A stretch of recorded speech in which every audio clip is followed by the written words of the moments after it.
Hi, okay, so welcome back to the channel. Today I am telling you all about my 2025 temperature blanket, sharing it with you, all the details, and then also introducing you to my 2026 temperature blanket. I learned a lot. This is going on my third temperature blanket I've made. I learned a lot from the first one, learned even more from the second one, and now I'm here to tell you and show you all about what we're gonna do with our third. So first of all, let's get into what we ended up with. So I'll show you really quick.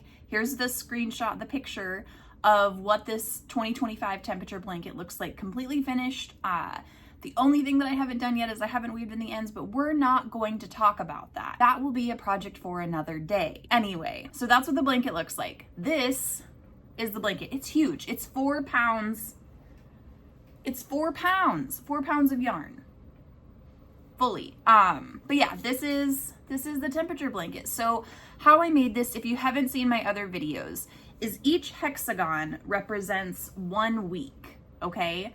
So when you're looking at the hexagon, the blue and orange one in the middle, the orange represents the highest temperature for the week, the blue represents the lowest temperature for the week, and then this little light green border around the outside, that represents the average temperature of the week. So what I did, I'll put a screenshot of my spreadsheet here, is I kept track of all of the temperatures of each day of the week, the highest temperature and the lowest temperature for each day of the week. And then at the end of the week, I averaged them all together. So I went and I looked at the highest temperature, marked that down. Looked at the lowest one, marked that down. Then added them all up, divided it by 14. That was my average temperature. So that's how I figured everything out for this. This is also based in Seattle, Washington. So this blanket was made based off of the temperatures of 2025 in Seattle. So that's what we came up with. And then at the end, I put this really cool rainbow border around because these are all the colors that were used in the blanket anyway. So I made a rainbow border and then I just finished it off in black on the outside because that's what I used to seam them all together. So let's, I was going to show you the yarn, but the label fell off. So the yarn that I used for this blanket and the yarn that I'm using for the 2026 temperature blanket is Big Twist yarn. So this was originally from Joann's. This was my last order that I made before Joann closed. And I made this order like 2 weeks before the announcement. So I ordered, I don't know, it was like 100 skeins of yarn. And 2 weeks later, they were like, by the way, we're closing. So this is left over from that, but I used Big Twist yarn. This is a worsted weight yarn. It's really soft. It washes incredibly. For an acrylic, I absolutely adore this yarn. It's my go-to when it comes to acrylics. If I'm looking for affordable, if I'm looking for a medium, I'm looking at Knit Picks Brava. That's what I made my first temperature blanket with. So Big Twist, this is the yarn I used. And this is the chart of all the colors that I used and the temperatures that they corresponded with. So that's how this came to be. And then all of the seams joining the hexagons together are a zigzag slip stitch, which I have a tutorial for. So if you don't know how to do that, I'll have that linked for you. And then these little sections in the middle right here where there's like 3 rows of work. This one has them right here, this purple and blue section. Those are the separations of the quarters. So I did January, February, March, and then I did a break. And then those 3 breaks are the average temperatures for each month. So it was January's average of the month, February's average of the month. So that's how I broke down the dividers in between each quarter. So you could kind of see like beginning of the year and then the 2 sections in the middle and then the end. I don't know. I liked how that broke up. So that's what I did. And yeah, so this is the yarn, that is the gauge, there is the spreadsheet, and the blog has all of the other details. So if you just go to sambartley.com, if it's not on the front page, it should be, but if it's not, search at the top 2026 temperature blanket, you'll pull the page up.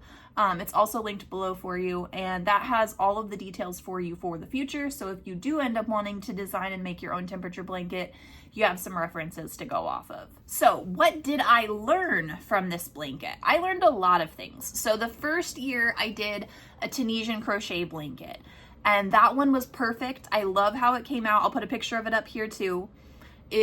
I love this blanket. This was from our last year in Michigan before we moved out to Seattle. And yeah, so that was my first blanket.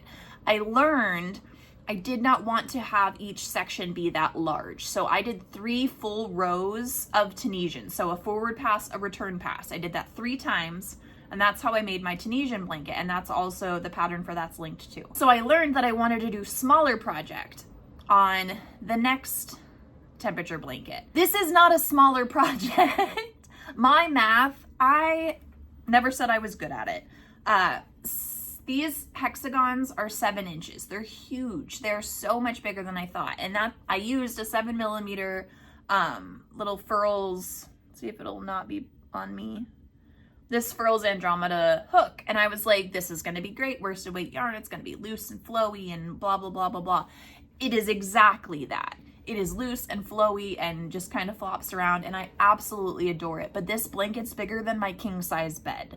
Like, it's huge. I have to stand on something on a chair to drop it so you can see the full length of it. It's massive. So what did I learn for the 2026 blanket? Much smaller. We're going down even smaller. So I'll show you what I've made so far, because obviously we're just in the beginning of the year. But this is my little baby 2026 temperature blanket so far. So what we're doing is each square is corner to corner, and then we're corner to cornering as we build. So this is technically how it's set up right now. So 1, 2, 3 was week 1. And then 1, 2, 3 was week 2, if that makes sense. And it's the same scale. It's highest temperature, lowest temperature, average temperature, and the colors are the same.